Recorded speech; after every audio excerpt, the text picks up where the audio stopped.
روز جمعه روز عید داریم، روز خرسندی داریم. من از تمام تاجران، تمام صاحبکاران، آنانی که در بازارها هستند و مخصوصا محصولات غذایی اول میفروشند خواهش میکنم اگر میخواهید که به رحمت پروردگار جل و علا نزدیک شوید، اگر بخواهید که خداوند در تجارتتان برکت بدهد، در مالتان، در عمرتان، در فرزندانتان برکت بدهد، قیمت نکنید مالهایتان. از خداوند بترسید، بگذارید عید برای مسلمانان عید باشد. ما میبینیم در تمام کشورهای عربی و اروپایی وقتی عید میآید، عید رمضان، عید قربان میآید و دیگر مناسبت ها میشن، تخفیف های زیادی داده میشود برای مسلمانان، برای که خرسند باشند، برای که در دسترخوان با اهل و عائله خویش بشینند. در این روزها اگر میخواهید که برکت بیابید، ارزان کنید، ارزان کنید که سبب برکت و سبب سعادتمندیتون میشه. اگر که نفس نمیگذارد که ارزان کنید، حداقل نرخ‌ها رو بالا نبرید که سبب بی‌برکتی میشود. برادران عزیزم، من در عید گذشته هم گفته بودم، یکی از شخصیت‌ها رو میشناختم، یک انسان رو میشناختم که با تجارت میوه مشغول بود. یک میوه رو پیش از عید و در محل چی کرد؟ با 3 سومون کیلوش رو خریده و اون رو منع کرد. همین نمود تجارت رو پیامبر خدا صلی الله علیه وسلم حرام گفتند که مال رو بگیرد و منع کند، تا اینکه در یک روزی که برای مردم نیاز است در همون روز برآورد بفروشد، این قیمت کند، این حرام است. و در عرفه عید آن را با 40 سومون هر یک کیلوش رو فروخت. وقتی من دویم روز عید در همین مسجد رو خوردم، دیدم بسیار لوچیده و بسیار غمگین است. گفتم چی شد؟ همه در عیدم، تو چیکار میکنی در اینجا؟ وقتی نمازم نبود. گفت یک حالتی بالای اومد، یک دردی بالای من آمد. همچون تجربه برای شما میگم، همچون درس شود برای خودم و برای شما. میگه چنین معامله کردم با بندگان خداوند. 3 سومون خریدم، وقتی مردم نیاز داشت آن را 40 سومون فروختم. و خداوند سوگند مادرم در همون روز بیمار شد، فرزندم بیمار شد، همه در عید و در خرسندی بودن، من در درهای بیمارخانه بودم. این یک درس خوبی گرفتم. پس توبه و استغفار و ندامت کرد نزد پروردگار جل و علا. خداوند او و همه ما رو بیامرزد.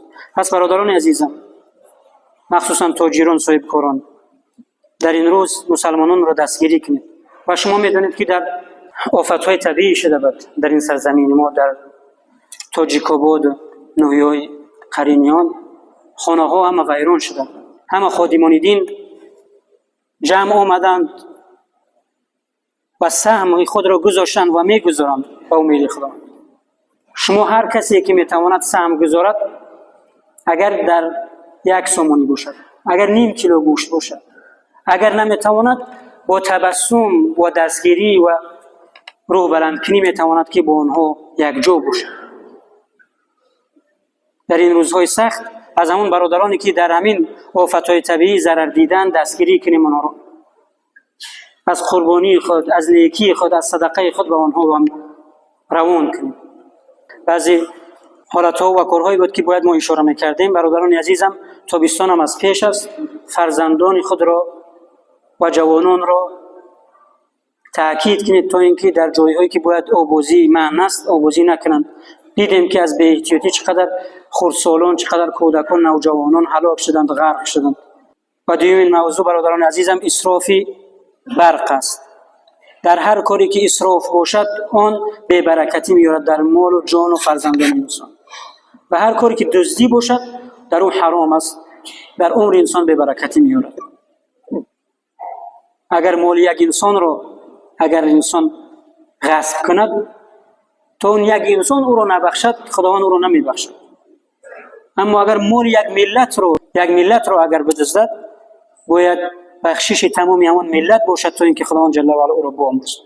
و در اخیر دعا میکنیم که خداوند جل و علا دعاهای ما را در حق این وطن عزیز، در حق تمام مسلمانان دنیا، در حق حاجیان قبول گرداند و دعای حاجیان را در حق ما و شما قبول گرداند. پروردگار حاجیان ما را سالم و غانم و با عزت و با برکت و پاک از گناه به وطن بر بگردان. پروردگارا امنیت و ثبات و صلح و صلاح را پروردگارا در تمام سرزمین های مسلمانان همیشگی بگردان.